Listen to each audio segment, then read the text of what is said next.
Greetings! Recently, I found myself thinking about what I would really want to share with any church that was interested in having me as its pastor. The search and call process is such a mysterious event for both sides of this experience. You want a pastor, I want a calling, and we are all in the discernment process. Each side has their own fears and hopes about what our next experience in this sacred union will be.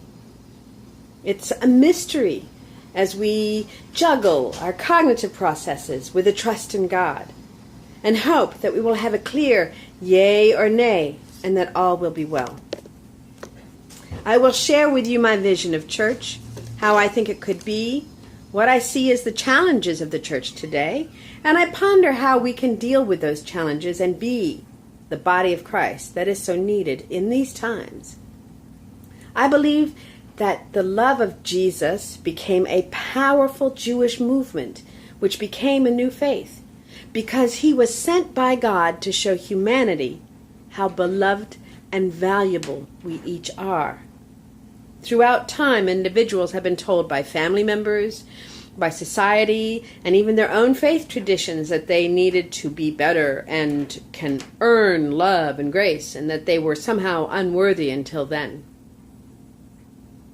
And then Jesus came along, and he touched their souls, and they felt that aching for connection just leave them. They knew that they were beloved. And from that awareness of themselves, they adored the one who showed them who they were, and then they shared that experience with others. This is what Christ did. He let people see themselves as God truly sees them.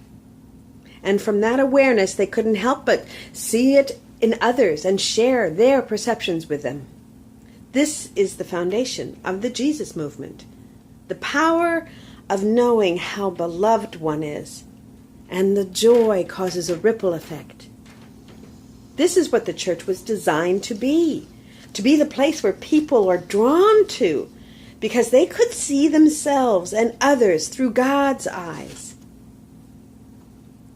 And yet this is not always what the church ends up becoming. Often churches become a form of business or a special kind of exclusive club.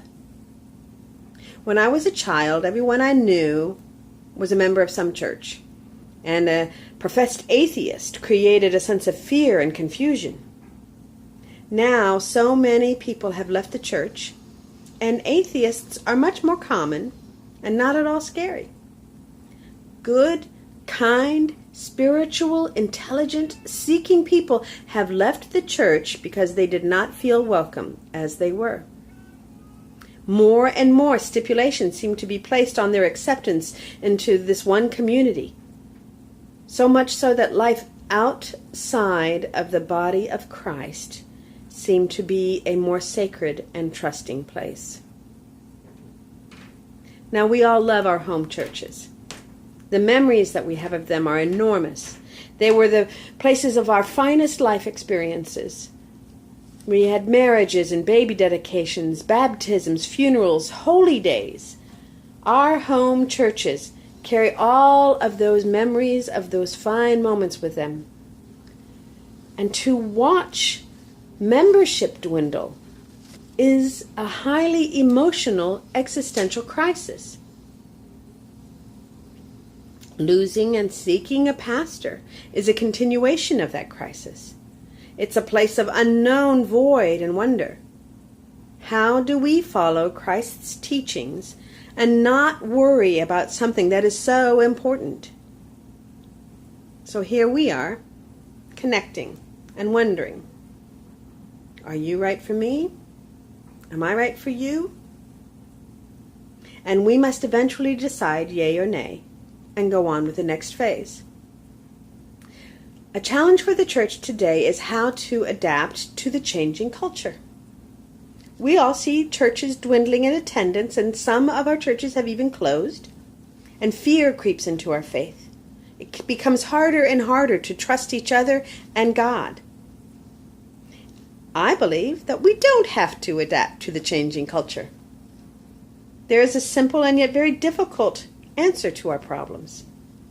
The church needs to find its way back to becoming the body of Christ as Christ was, being vulnerable and brave, showing each other how precious they are, filling our lives with faith as a mystery, talking about our experiences with the divine, and letting go of our fears and rejoice in this day that the Lord has made. I want to help a church to be a place where we can all be courageous and vulnerable, to live grace-filled lives with each other's, trust and hunger for the mystery of God and for the love of humanity. I believe that for the Christian churches to survive, the members must be prepared to sacrifice all that they know right now of church and be ready to be born again every day. That church may never need to sacrifice everything, but the drive to trust in God is shown by the willingness to sacrifice all in order to be and not do the body of Christ, Son of the living God. When we strive to be the body of Christ and not do it, we can witness miracles and wonders. Thank you for your consideration, and I sincerely hope that the world will see a new day full of love and the grace of God, and blessings be upon you and your church. Amen.